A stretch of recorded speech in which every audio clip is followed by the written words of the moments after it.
Let's start our discussion. I'm sharing my screen. So in the last class, we had discussed some very preliminary aspects of history of pharmacology. And just I wanted to chat with you, and we should know history. Even when I was there in the undergraduate, these things were not very much taught. But what I feel that these things we should know, because once we'll start the main course content, will be going forward, and we'll be skipping the history. So we should know, and we have discussed the importance of history also. So till last class, what we had discussed, anyone can brief what who were the important contributors that we had discussed in the last class? We had discussed the contribution of our ancient Indians, what they had contributed. In fact, we were the first. These things we had discussed. Obviously, some questions came like Shalihotra. Actually, a lot of things can be discussed, but due to limitation of time, you keep on reading, and wherever you find any problem, we can share the questions over the group, and definitely I'll answer. Thereafter, we had discussed that. Chinese, Egyptians, and not only these three. A lot of people throughout the globe, they were involved in development of the science of pharmacology. And wherever we are today, we are having a lot of medicines. We are having a lot of drugs for each and every kind of ailment. And so we should know who were the contributors. So before Christ era, we had discussed in the last class. And just we had started after Christ. What so? One person, Galen. You must be knowing some. You must have heard Galenical preparations. So he was basically a Greek physician, surgeon, and philosopher in the Roman Empire. And last class I had left at Dioscorides. So Dioscorides was the first person who had compiled the first Materia Medica. Materia Medica we had defined in the last class that it's some sort of, it is in fact a book of pharmacology. At that time, pharmacology science was not developed at that level, and as per se, pharmacology was not there. But the primitive science of pharmacology was, in fact, Materia Medica.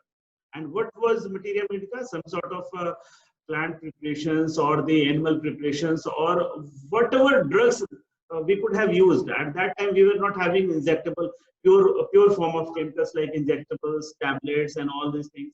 We were using some crude preparations of plants, or we were using some animal tissues for treatment of. So all those informations were compiled in some written document, and that written document was called Materia Medica. In fact, nowadays, Materia Medica was the old subject of pharmacology. Now, Materia Medica has evolved, and it has been classified into pharmacology, medicine, pathology, like that.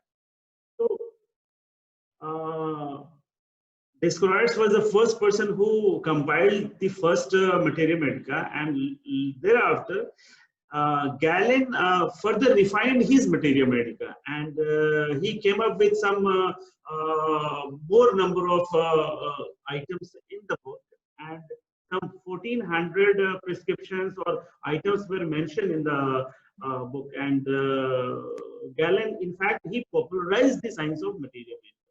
In fact, some pharmaceutical preparations consisting of primarily herbal or vegetable matter are still referred to as Galenical preparations. Even nowadays also, some of the preparations that were discussed just before start of the era, somewhere around 100 AD or 150 AD.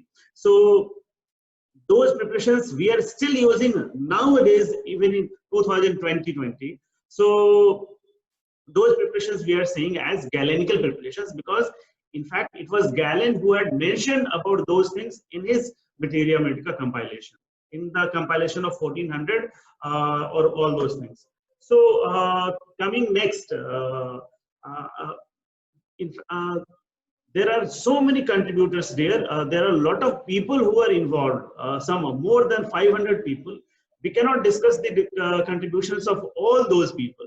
But who are the stalwarts, who are the very who are having very big names.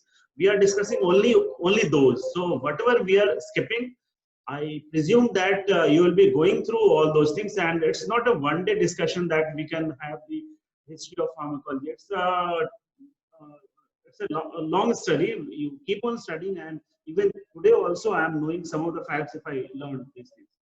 One important contributor was Paracelsus, and the Paracelsus was his nickname. His full name, original name was Philippus Aureolus Theophrastus Bombastus von Hohenheim. Popularly, he is known as Paracelsus. So he was a physician, and at those times, physicians were. It's not like that nowadays. Doctors or MBBS or BBS MH or these people, we are studying our own science only. If I'm a veterinarian, I study veterinary science. I practice veterinary science. That's it.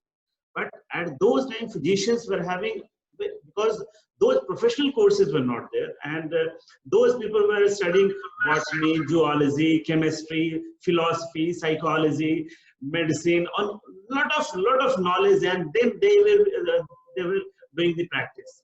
So whatever you will find that he was a great physiologist, he was a great philosopher, and he is contributing to the science of pharmacology. So Paracelsus did a lot of things.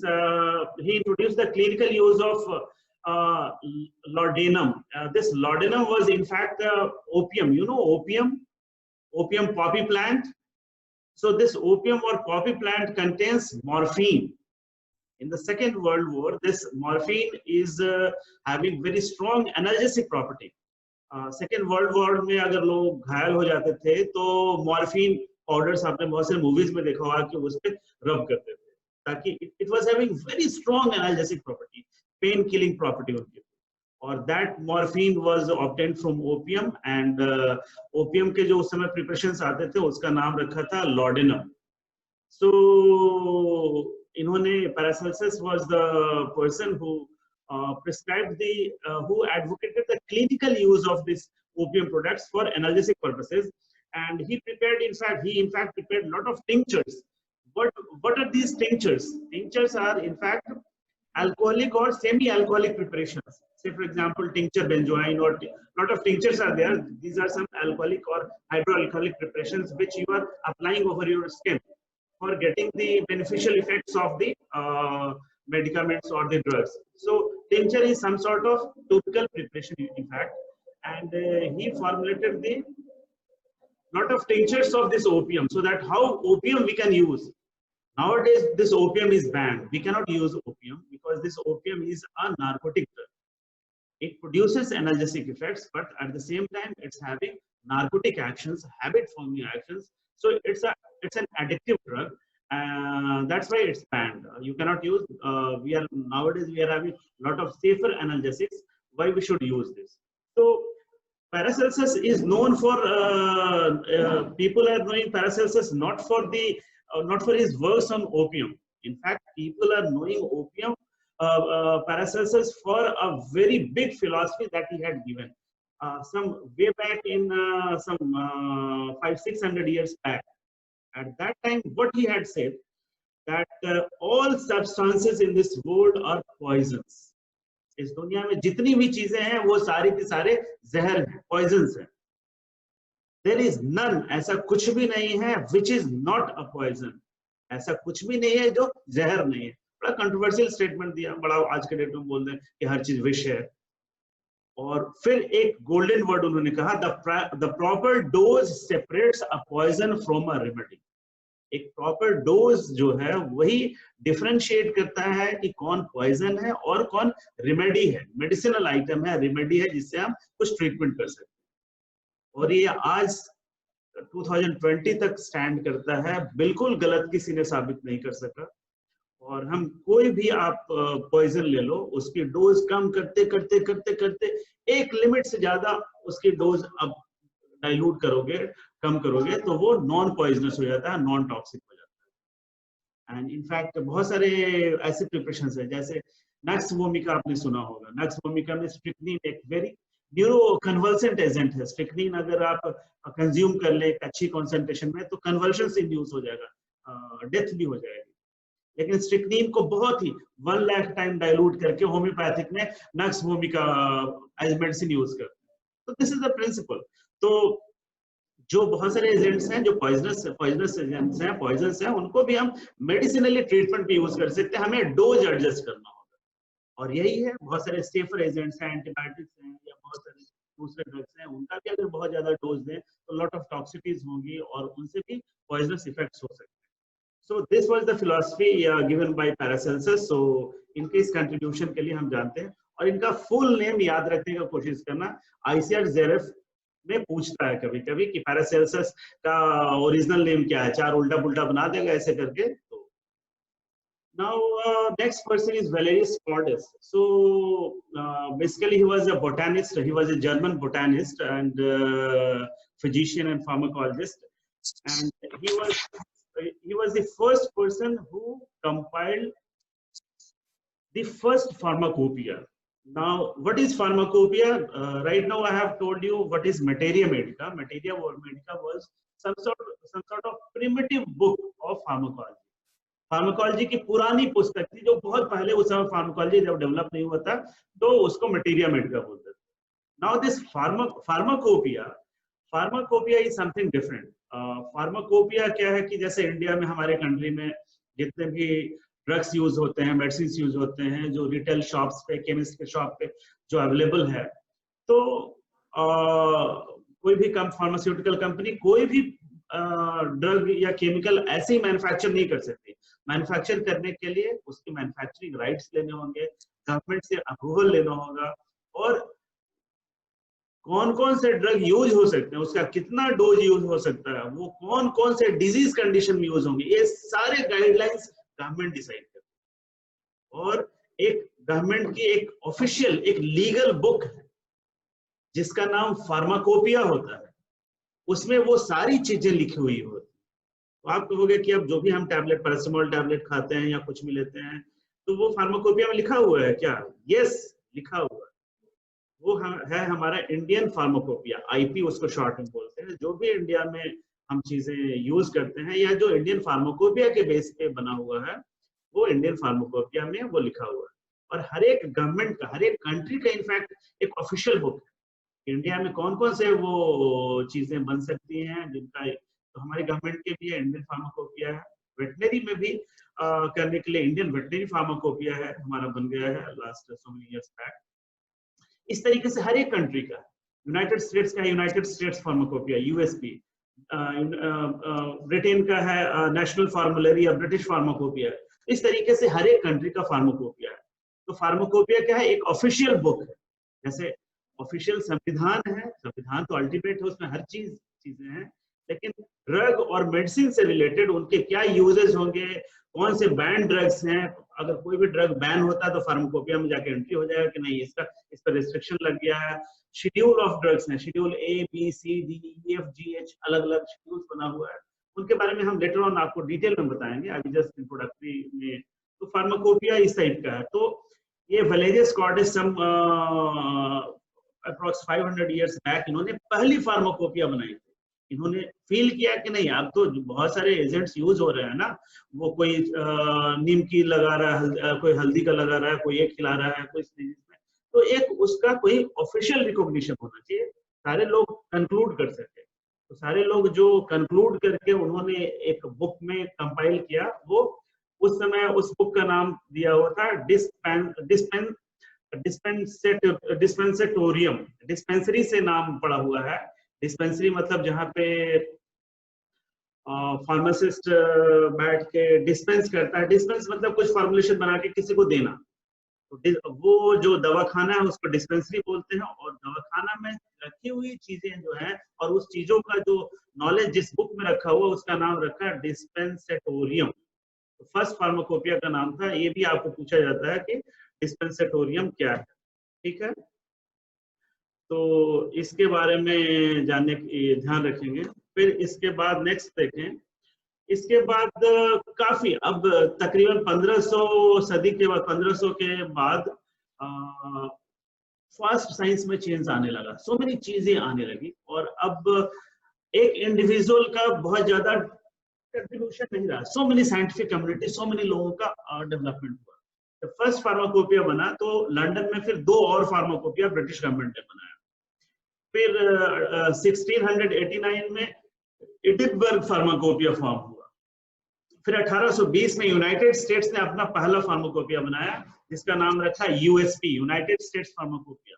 और ये आपको जान के अच्छा लगेगा कि ये pharmacopoeia के बुक्स टाइम टू टाइम नए बनते हैं, हर एक साल 2 साल के बाद उसका नया एडिशन आता है। जैसे कोई नया ड्रग आ जाएगा तो फार्माकोपिया में एंटर होना चाहिए, तो गवर्नमेंट उसको पब्लिश करती है। तो जो 1820 में जो फार्माकोपिया डेवलप हुआ था यूनाइटेड स्टेट्स में, उसको यूएसपी 0 रखा क्योंकि वो फर्स्ट था।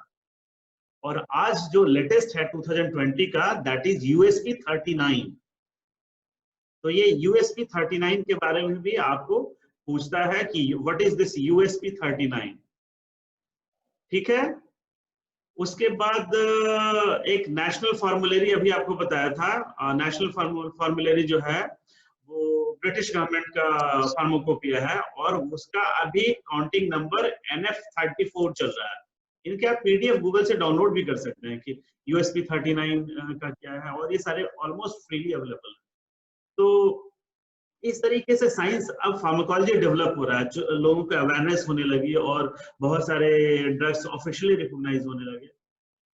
फिर 17th एंड 18th सेंचुरी में बहुत सारे साइंटिफिक एडवांसमेंट्स हुए और बहुत सारे हर्ब्स की प्रॉपर्टी, जैसे कि सिंकोना बार्क, क्विनीन जिससे मलेरिया का ट्रीटमेंट होता था, कॉफी के बारे में लोगों को पता चलने लगा, फिर कोकोआ में मिथाइल जैंथीन होता है, फिर क्यूरेर है उसमें आपको मसल रिलैक्सिंग प्रॉपर्टीज होते हैं, डिजिटालिस है जो कार्डियक ग्लाइकोसाइड है, हार्ट को स्टिमुलेट करता है। तो अब बहुत सारे प्लांट्स में बहुत सारे चीजों में लोगों को उनकी एक्टिविटी पता चल रही है कि अरे इसका ये है, और लॉट ऑफ साइंटिफिक एडवांसमेंट्स।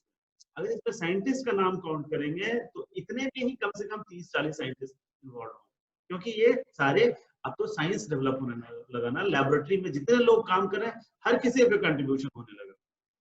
तो फिर 1656 में एक थे सर क्रिस्टोफर व्रेन।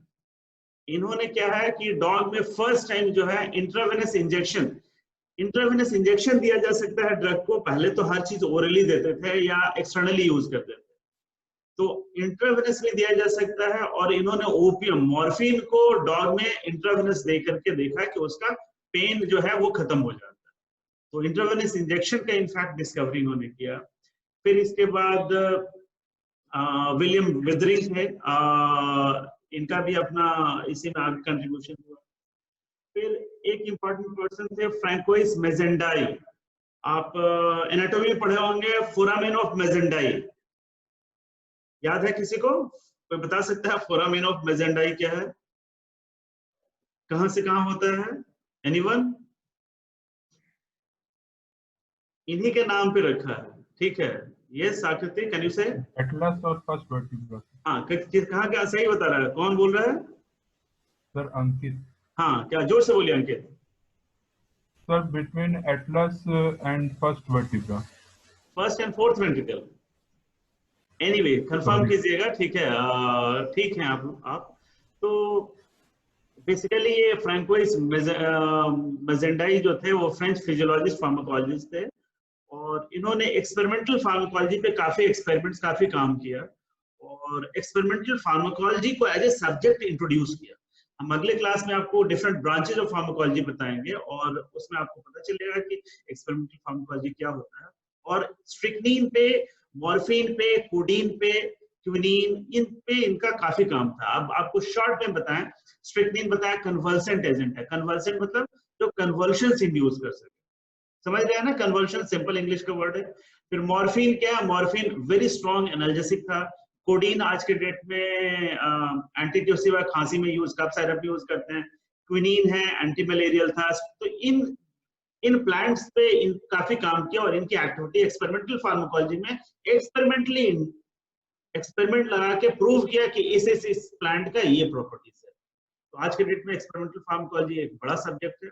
किसी भी ड्रग अगर मार्केट में ट्रायल लेना है तो सबसे पहले चूहों पे उसका ट्रायल करके और एक्सपेरिमेंटल स्टडीज करके हम कंफर्म करते हैं और फिर सेकंड स्टेज में स्क्रीनिंग करते हैं। जैसे अभी कोविड का फर्स्ट स्क्रीनिंग जो इन पे वो कंप्लीट हुआ है। तो एक्सपेरिमेंटल फार्माकोलॉजी एक इम्पॉर्टेंट है।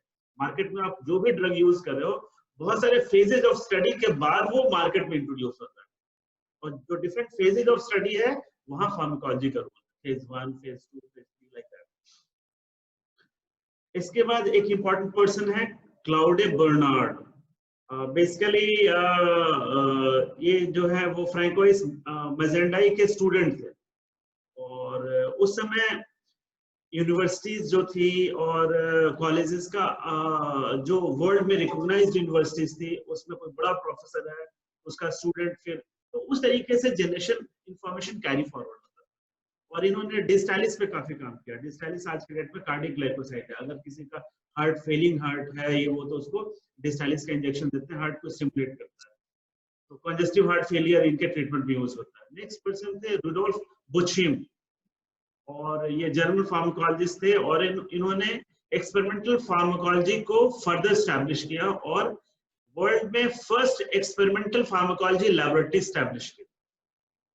ठीक है, और इन्होंने फिर काफी कुछ फर्दर लिखा और कुछ एक्सपेरिमेंटल फार्माकोलॉजी के बुक्स भी लिखे जर्मन लैंग्वेज में। ठीक है, इसके बाद नेक्स्ट थे ऑसवाल्ड स्किमडेबर्ग, और इनको हम ये भी जर्मन फार्माकोलॉजिस्ट थे, और इनको हम फादर ऑफ मॉडर्न फार्माकोलॉजी बोलते हैं, क्योंकि अभी तक जो फार्माकोलॉजी पहले पढ़ रहे थे, इस जड़ी बूटी ये वो दिस दैट करके इसका हम इलाज कर रहे हैं, इन्होंने अब जो भी यूज कर रहे हैं उसका एक्सपेरिमेंटल बेसिस बताया कि इसको यूज कर रहे हैं तो बॉडी में ये असर करता है, इसका साइट ऑफ एक्शन ये है, इसका मैकेनिज्म ये है।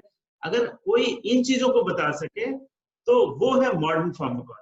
तो ये मॉडर्न फार्माकोलॉजी के पिता बोले जाते हैं, और इन्होंने फर्स्ट फार्माकोलॉजी का जर्नल स्टार्ट किया, archive experimentally pathology and pharmacology, ये जो है वो भी जर्मन में ही है। तो साइंस धीरे धीरे अब काफी ग्रेजुअली एडवांस हो रहा है। अब फार्माकोलॉजी के जर्नल्स आने लगे, फार्माकोलॉजी के अलग अलग सब डिसिप्लिन के लैबोरेटरीज स्टैब्लिश होने लगे, और pharmacology as a basic fundamental subject establish हुई। फिर इसके बाद एक यूएस फार्माकोलॉजिस्ट थे डॉक्टर जॉन एबेल, इनको फादर ऑफ अमेरिकन फार्माकोलॉजी बोलते हैं।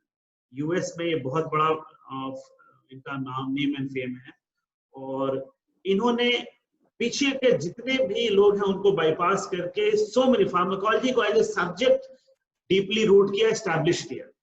और इन्होंने फार्माकोलॉजी के सो मेनी जर्नल्स जो आज के भी डेट में बहुत अच्छे जर्नल्स हैं, जैसे journal of biological chemistry, journal of pharmacology and experimental therapeutics, ये बहुत ही वर्ल्ड रिनोन्ड जर्नल्स हैं। अगर आपका एक भी इसमें पब्लिकेशन होता है तो आपका कंट्रीब्यूशन माना जाता है। इन जर्नल्स को इन्होंने स्टैब्लिश किया, और इन्होंने यूनाइटेड स्टेट्स में American society of pharmacology and experimental therapeutics का एक सोसाइटी इन्होंने स्टैब्लिश किया, और जो आज के डेट में काफी अच्छा काम कर रहा है, और काफी कंट्रीब्यूशन है इनके भी। और ये ऑसवर्ड स्किमडेबर्ग के स्टूडेंट थे।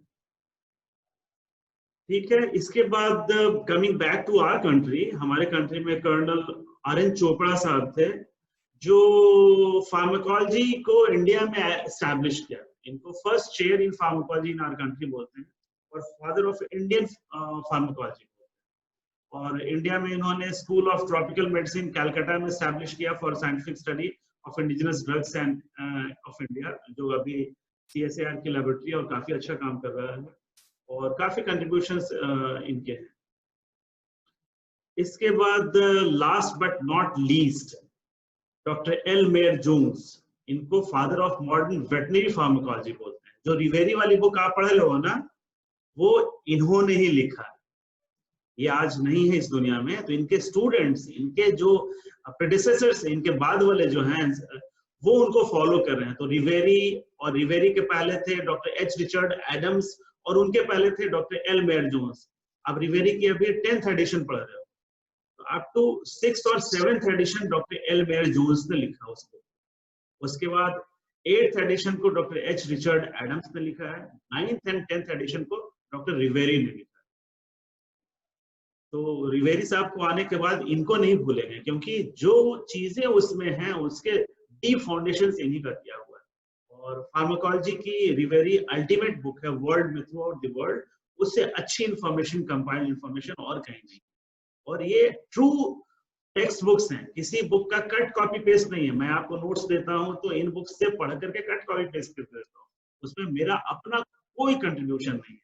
लेकिन इनका जो है वो इनके ओरिजिनल बुक्स हैं। इन्होंने मल्टीपल सोर्सेज है थ्रू आउट वर्ल्ड, किसका क्या डेवलपमेंट हो रहा है हर किसी को एक कंपाइल करके उन्होंने किया।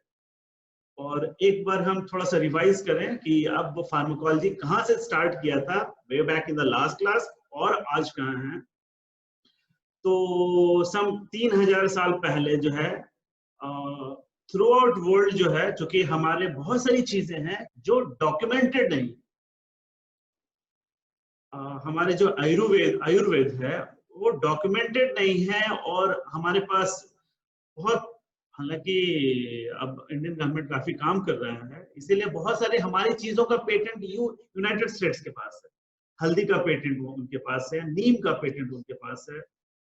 इसका मतलब ये नहीं है कि हल्दी नीम वहीं पे हुआ था। ये हर कोई बताता है कि इंडियन ओरिजिन के प्लांट्स हैं। इनके 3000 साल तक तो हमारी इंफॉर्मेशन है, कुछ रिकॉर्ड्स हैं। कई एक साल पहले हो सकता है 5000, 7000, 10,000 साल पहले से।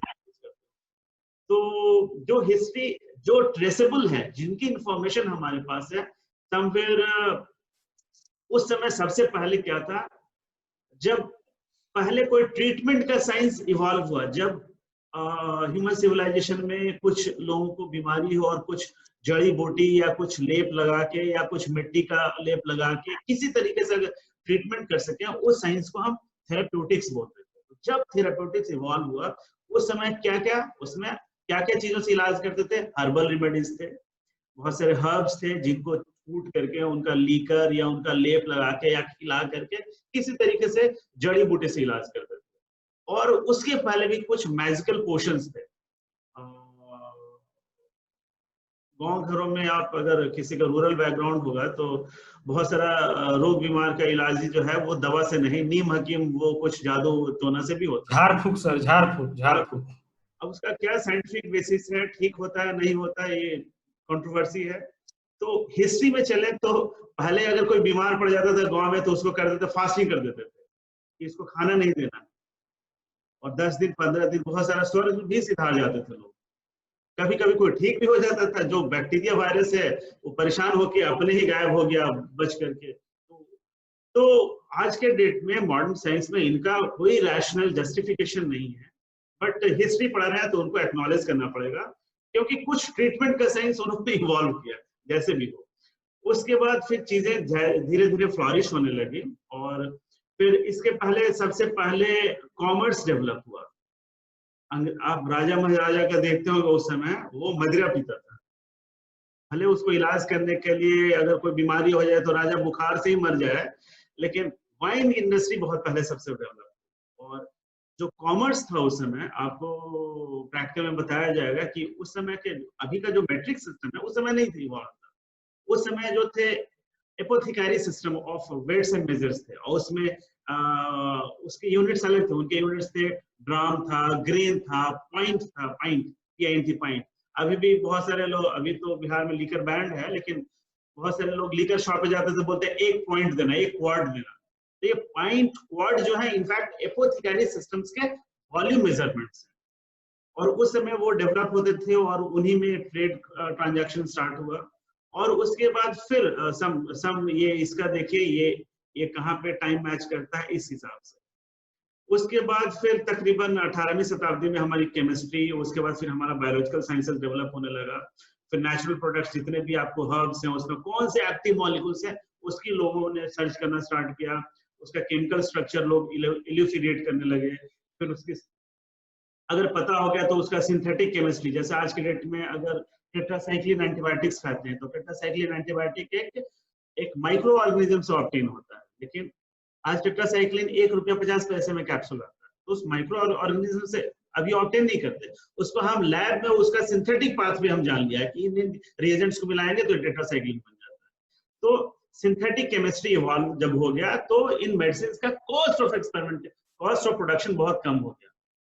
और फिर अब जो हमारी सब्जेक्ट है फार्माकोलॉजी, इसके नॉलेज के लिए हमें chemistry, natural products, chemical structure, synthesis, biomedical sciences में pathology, physiology, biochemistry, molecular biology, इन सब की नॉलेज होगी तभी हमें हमारा फार्माकोलॉजी कंप्लीट होगा। क्योंकि आप ड्रग्स को यूज करोगे तो उसका केमिकल प्रॉपर्टी जानना होगा कि एरोमेटिक कंपाउंड है कि साइक्लिक कंपाउंड है कि लीनियर है कि एसिडिक है कि कौन किसके साथ रिएक्ट कर जाता है। रिएक्ट कर जाता है तो उसके साथ हम 2 टैबलेट तो एक साथ मिक्स नहीं कर सकते एक टैबलेट में उनका, तो हमें उनकी कॉम्पैटिबिलिटी, इनकॉम्पैटिबिलिटी जानना होगा। फिर कॉमर्स में एपोथेकेटिक सिस्टम के बाद अभी 1 मिनट के बाद खत्म होगा, सेम से आप लॉग इन करेंगे, 5-10 मिनट में हम लोग कंक्लूड करेंगे। फिर फार्मास्यूटिकल इंडस्ट्री इवॉल्व हुआ। आज के डेट में समवेयर 1850-1900 के आसपास में फार्मास्यूटिकल इंडस्ट्री इवॉल्व हुआ कि भाई इतने सारे मेडिसिन हैं। अभी स्टॉप करता हूं और फिर से लॉग इन करते हैं, ठीक है। तो व्हाट वी वर डिस्कसिंग कि कैसे कैसे साइंस इवॉल्व हुआ, इसका एक फ्लो चार्ट दिखा रहा था कि हमारा पैरेलल केमिस्ट्री इवॉल्व होता रहा ताकि हमें मार्केट में ड्रग्स, मेडिसिन की जरूरत है उनको मैन्युफैक्चर किया जा सके और जितनी हमारी रिक्वायरमेंट है उतना उनका बल्क प्रोडक्शन किया जा सके। तो आज आप जानते हैं कि बहुत सारे ऐसे कंपनीज हैं जो इन फार्मास्यूटिकल्स को, जैसे यूनाइटेड स्टेट्स ने ये जो ट्रम्प साहब ने मोदी जी को बोला भाई कि हमें हाइड्रोक्सीक्लोरोक्विन चाहिए, ये कोविड के ट्रीटमेंट के लिए आपको देना होगा। और इट वाज गुड कि हमारे कंट्री में कुछ एक फर्म्स हैं जो हाइड्रोक्सीक्लोरोक्विन को मैन्युफैक्चर कर रहे हैं और उनका लार्ज स्केल मैन्युफैक्चर करता था, लाइक सिप्ला। तो अगर हमें थ्रू आउट वर्ल्ड कम्युनिटी को करना हो तो हम अपना मैन्युफैक्चरिंग बढ़ा देंगे, बहुत ज्यादा उनका प्रोडक्शन बढ़ा सकते हैं। तो हमारे पास वैसे प्रोडक्शन साइट्स होने चाहिए, वैसे फैक्ट्रीज होनी चाहिए, वैसे फैसिलिटीज होनी चाहिए जो हम नीड बेस्ड हम उनका प्रोडक्शन कर सकें, उनको कम कर सकें। तो ये वाला भी साइंस इवॉल्व होता गया और आज के डेट में सिंथेटिक केमिस्ट्री एक बड़ा सब्जेक्ट है और जितने भी हम डे टू डे मार्केट में यूज करते हैं उसमें मेजॉरिटी, अधिकांशता सिंथेटिक केमिकल्स, भले वो नेचुरल प्रोडक्ट हो जिसका बिल्कुल लैबोरेटरी सिंथेसिस पॉसिबल नहीं हो पाया, जैसे पेनिसिलिन्स एंटीबायोटिक्स हैं या कुछ एक एंटीबायोटिक्स हैं जो उस ऑर्गेनिज्म से ही सिंथेसाइज होता है, तो इसलिए वो महंगे हैं, उनका कॉस्ट ऑफ प्रोडक्शन कम नहीं किया जा सकता है।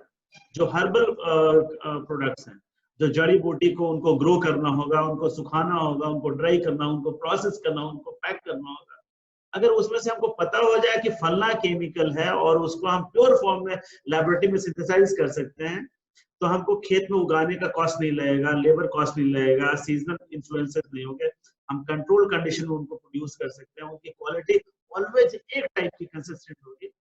तो साइंटिफिक कम्युनिटी हमेशा लगा हुआ है कि उसको लैब में कंट्रोल कंडीशंस में उनको ग्रो कर सके।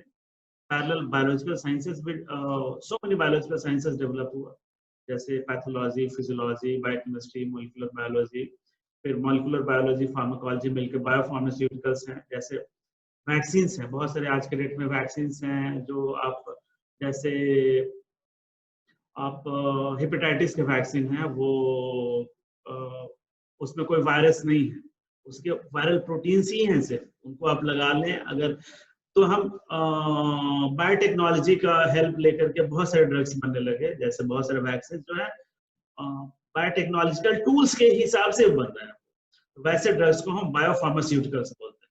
तो अगले क्लास में हम आपको डिफरेंट ब्रांचेज ऑफ फार्माकोलॉजी बताएंगे एंड स्कोप ऑफ फार्माकोलॉजी बताएंगे कि फार्माकोलॉजी का क्या स्कोप है, हम अगर फार्माकोलॉजी में स्पेशलाइजेशन करें, फार्माकोलॉजी में हमारी हायर स्टडीज हो, तो हमारी प्लेसमेंट्स कहाँ कहाँ हो सकता है और क्या हमारे फ्यूचर एवेन्यूज है। तो मेन सब्जेक्ट पढ़ने के पहले इन चीजों का क्लैरिफिकेशन करना जरूरी है और जान ले कि हमारा जो सब्जेक्ट पढ़ रहे हैं वो है क्या, उसकी हिस्ट्री अभी तक देखिए, और जो भी मैं आपको बता रहा हूँ क्लास में, ये चीजें वोलेटाइल हैं।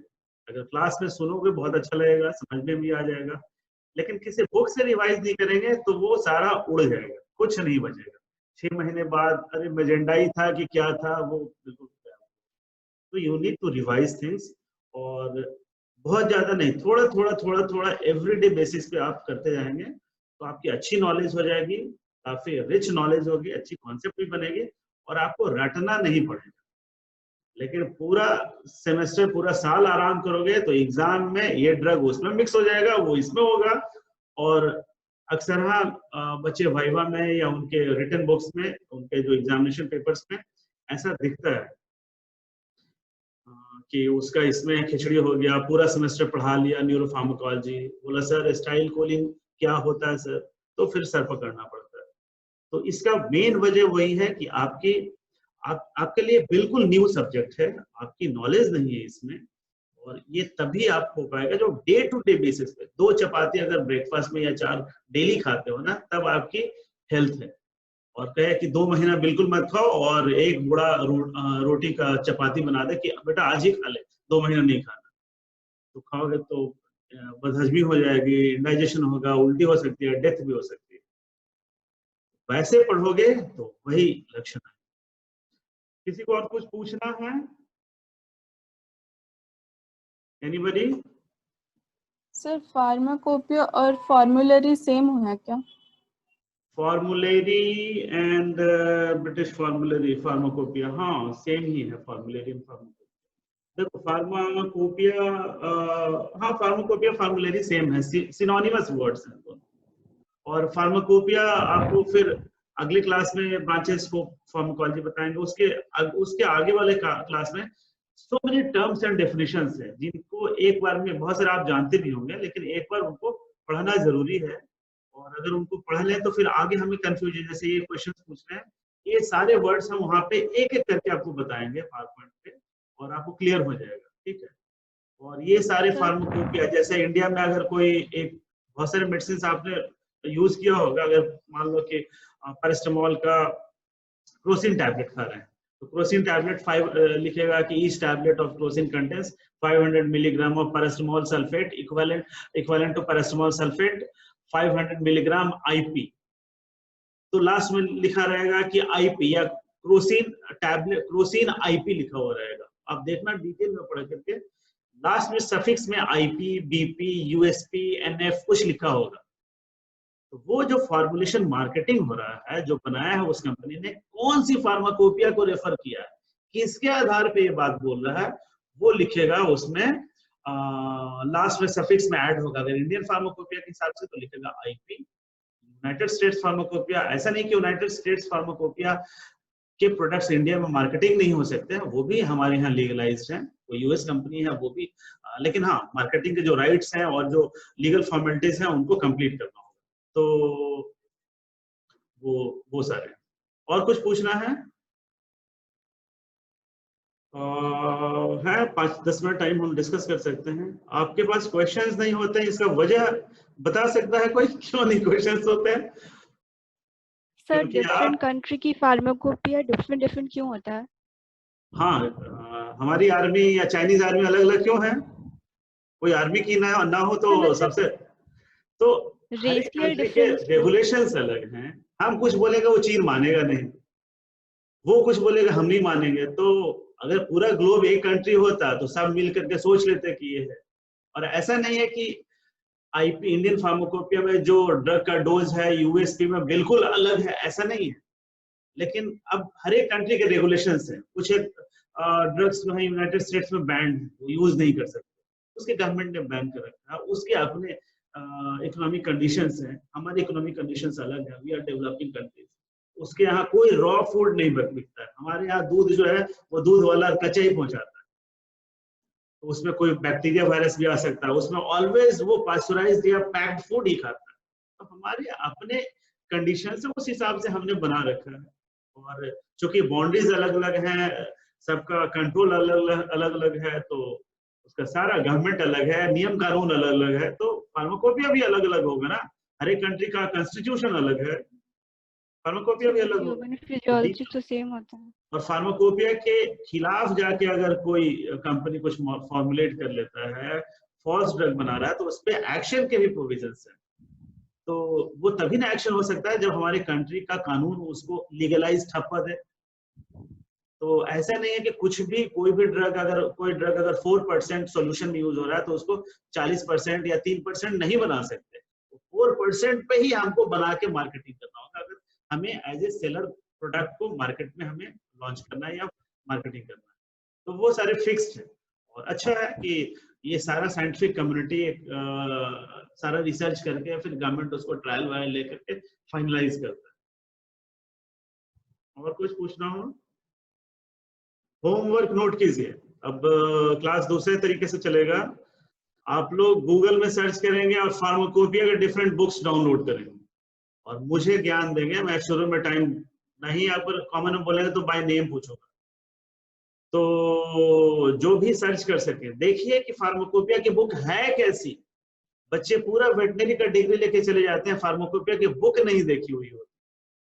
तो ये सारे गूगल पे बहुत सारे डॉक्यूमेंट्स फ्री हैं, आपको बहुत सारा डाउनलोड हो जाएगा। आप खुद डाउनलोड करो और मुझे बताओ। ये सारे होमवर्क में नेक्स्ट क्लास इस वीक एंड में जो क्लास होगा थ्योरी का उसमें मैं आपको टाइम दूंगा 5 से 10 मिनट और उसमें आप कौन से हैं आप भी स्क्रीन शेयर करके मुझे बता सकते हो। मैं अपना स्क्रीन ऑफ कर लूंगा और ये होमवर्क में नोट करेंगे। और किसी को कुछ पूछना है? एक क्वेश्चन जेनेरिक दवाइयाँ होती है वो भी फॉलो करती हैं इसको? क्या चीज? तो जो जेनेरिक दवाइयाँ होती है हाँ वो भी इसे फॉलो करती है? हाँ बिल्कुल। एनी सॉर्ट ऑफ मेडिसिन जो मार्केटिंग हो रहा है जेनरिक और ब्रांडेड में दूसरा सिर्फ फर्क यही है कि हम कोई चीज कोई एक जेनरिक मेडिसिन जितने फॉर्मुलेट हो रहे हैं मार्केट में आ रहे हैं वो भी ओनली एज पर फार्माकोपिया है, नहीं तो उसको हथकड़ी लगेगी जैसे ही पता चल जाएगा। तो वो तो नहीं चेंज कर सकता है। इसीलिए जेनरिक मेडिसिन में कोई बुराई नहीं है। हम ब्रांडेड शर्ट पहनते हैं ना, इसका रिबॉक है ये वो, कोई किसान बना रहा है बिना ब्रांड लेवल का तो वो क्लॉथ नहीं है क्या? सिर्फ इतना ही का फर्क है, ब्रांड का फर्क है बहुत। और कॉस्ट उस वाइज कॉस्ट तो आपने सत्यमेव जयते सुना होगा, तो बहुत फर्क। उसका कॉस्ट ऑफ प्रोडक्शन 2 पैसे 3 पैसे पड़ रहा है, वो टैबलेट आ रहा है 70 रुपए का 80 रुपए का, इतना का डिफरेंस है। उसके जो मार्केटिंग पे उसके इन चीजों पे खर्च हो रहा है वो आप ही में जाता है, उसी में जाता है। तो बहुत सारी इनफैक्ट गवर्नमेंट हॉस्पिटल्स के साथ में एक जेनरिक शॉप का भी स्टॉल कंपल्सरी होता है। पीएमसीएच में जाएगा तो बाजू में मिलेगा आपको। और जो बिल्कुल अफोर्ड नहीं कर सकता, मुश्किल से 100 रुपये अफोर्ड कर सकता है, तो 100 रुपये में उसके सारे इंजेक्शन मिल जाएंगे। जेनरिक में भी फार्माकोपिया का बिल्कुल वायलेशन नहीं है, सेम है। अब ये अलग बात है, ये भी है फैक्ट कि कुछ लोग आटे का भी टैबलेट करके बाजार में बेच रहे हैं। तो गवर्नमेंट ने कानून बना रखा है, नहीं फॉलो होता है, ड्रग इंस्पेक्टर्स काम नहीं करते, ये अलग बात है। लेकिन कोई आटे का टैबलेट बेच रहा है तो उसको पकड़ के जेल डालने का प्रोविजन है। Anything else? और कुछ किसी को पूछना हो? अगर कोई क्वेश्चन नहीं है then we can discontinue the class और नेक्स्ट क्लास की तैयारी कीजिए और थोड़ा पढ़ के आइए। पढ़ के आएंगे तो पढ़ने और पढ़ाने दोनों का मजा आएगा। और नहीं तो मेरे लिए बड़ी पनिशमेंट हो जाती है, जैसे एमएलटी हॉल WLT हॉल जहाँ क्लासेस करते थे वहां पे मैं जाऊं पढ़ाने के लिए, बेंच टेबल को जो पढ़ाने का जो मजा है ना वही मजा मुझे मिलता है। अगर लाइव फेसेस नहीं है और मुझे रिस्पॉन्स नहीं मिलता है, ऑल्दो बहुत सारी चीजें मैं जान रहा हूँ लेकिन मेरे अंदर से नहीं निकल सकता unless until you ask those things. और एक अच्छा टीचर तभी अच्छा पढ़ा सकता है जब उसके स्टूडेंट्स उसको फोर्स करें कि नहीं आप बहुत सारी चीजें मुझे भी नहीं पता है, बहुत सारे बच्चे पूछते हैं मुझसे, मैं सरप्राइज होता हूँ, मैं बैक इंक्वायर करता हूँ। तो थोड़ा पढ़ें तभी आपकी नॉलेज डिफाइन होगी। कोई आपको जबरदस्ती नहीं पढ़ा सकता। वी कैन गाइड यू, हम आपको बहुत सारी चीजें बता सकते हैं जिससे आपका आगे का रास्ता आसान होगा। जहाँ फंस गए कंफ्यूजन वहां पे आपको क्लियर कर सकते हैं। बट सेल्फ स्टडी का कोई सेकंड अल्टरनेटिव नहीं। जितना टाइम मिले आप अपना रूटीन प्लान करें और पढ़ें उसमें। Okay okay, all the best. Sir हाँ बोलो। यस सर, उसी से जेनरिक मेडिसिन से सर एक क्वेश्चन था कि अगर कोई भी प्राइवेट प्रैक्टिशनर जो डॉक्टर होता है तो उससे हम लोग का ये राइट है लीगली कि उससे पूछ सकते हैं कि जेनरिक मेडिसिन लिखने के लिए? हाँ, डॉक्टर जो प्रिस्क्रिप्शन कर रहा है, आप डॉक्टर से पूछ ही सकते हैं कि हमें क्या प्रिस्क्रिप्शन दिया है। बिल्कुल, आप लेमैन अगर हो तो उस ड्रग के बारे में आपको डिटेल नहीं बता पाएगा क्योंकि आप समझ नहीं पाएंगे। लेकिन आप अगर ये थोड़ा सा डॉक्टर के एंड पे समस्या है, आप भी कल डॉक्टर बनोगे तो नॉर्मली डॉक्टर्स जो है कुछ एक कंपनीज के ही मेडिसिन प्रेस्क्राइब करते हैं क्योंकि उनसे पर्क्स मिलते हैं, पे पर्क्स, उनसे गिफ्ट और उनके बेनिफिट्स मिलते हैं। तो एथिकली लीगली ये हमारा राइट है सर, मतलब पूछ सकते हैं। हाँ, क्यों नहीं पूछ सकते हैं? पूछना तो पूछ ही सकते हैं, लेकिन आप फोर्स नहीं कर सकते कि आप वही, नहीं तो फिर कहेगा ठीक है अपना इलाज खुद कर लो। तो वो तो उसी के पास राइट्स है कि क्या प्रिस्क्राइब करना है। लेकिन आप रिक्वेस्ट कर सकते हैं कि मैं अफोर्ड नहीं कर सकता हूँ, आप जेनरिक मेडिसिन प्रिस्क्राइब करें, वो करेगा, क्यों नहीं। हाँ, अब बोलेगा बहुत हद तक ये ब्रांडेड है, इसका एफिकेसी अच्छा है, मैंने देख रखा है, जेनरिक का पता नहीं काम करेगा नहीं करेगा, वो अलग बात है। वो चीजें हैं। देखो, मार्केट में कोई बोलता है मेरा वाला ये बढ़िया है, सबके अंदर सेम ही चीज है। अगर पैरास्टामोल है तो वो कालपोल हो, क्रोसिन हो, मेटासिन हो, दूसरे सब का सेम है। सब 500 मिलीग्राम टैबलेट बनाना है एज पर फार्माकोपिया। तो कैसे दूसरे का अच्छा हो जाएगा? दूसरे का अच्छा है यानी कि तुमने कुछ और मिला के रखा है, किसी का खराब है यानी आटा उसके अंदर है। तो ये सारी चीजें हैं, इनको स्टडी करने के लिए एक बायोइक्विवेलेंस स्टडी होता है। हम आगे टर्म्स एंड डेफिनेशंस बताएंगे आगे के क्लासेस में, 3-4 क्लासेस में आपको उस पर डिटेल। आप खुद डॉक्टर बनोगे कल को, तो ये राइट्स आपको, एक लास्ट में आपको ज्यूरिस्प्रूडेंस भी पढ़ना है कि क्या रेगुलेशंस हैं, क्या लॉज हैं जिनको आपको फॉलो करके आपको भी गलत प्रिस्क्रिप्शन पे आपको पनिशमेंट हो सकता है। इन चीजों को आपको जानना होगा। तो लॉ, अभी साइंस पढ़ लें, लास्ट में लॉ पढ़ें। चलो, ओके, थैंक यू, बाय।